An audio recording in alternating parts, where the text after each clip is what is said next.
বাড়ির মালিক বসে আছে চেয়ারে, কি গো?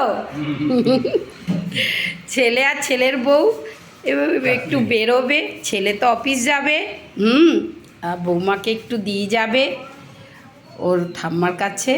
ওরা আজকে খাচ্ছে জলখাবারে, আজকে বন্ধুরা লুচি হয়েছে, তাই ছেলে বলল মা আজকে কিন্তু লুচি খেয়েও যাব নিয়েও যাব। তাই আজকে আমি সকালবেলা এখনও ভাত করিনি, দত্তমশাই একটা লুচি নিয়ে অমনি খেতে আরম্ভ করে দিল। এই দেখো, একটু চিনি দিয়ে খাবে না, ও শুধু লুচি খেতে ভালোবাসে। আমার মাও শুধু লুচি খেতে গরম গরম খুব ভালোবাসতো, বলতো তরকারির থেকে লুচি ভালো লাগে বেশি, মানে শুধু দিয়ে শুধু বেশি ভালো লাগে। আজকে আমার মা অসুস্থ, কিন্তু ভগবান তোমরা চাইবে যেন আমার মা সুস্থ হয়ে যায়। এই তো, মা বাবা যতদিন মা বাবাকে পাই ততদিনই ভালো। তোদের লুচি লাগলে নিয়ে নিবি, তরকারি লুচি সব সামনে রেখেছি। 20টা আমি দিতে পারবো না বাবা। ঠিক আছে চুপ কর, তোর ফালতু কথা শুনে শুনে না বন্ধুরা ফেড আপ হয়ে গেছে। ঠিক আছে খেয়ে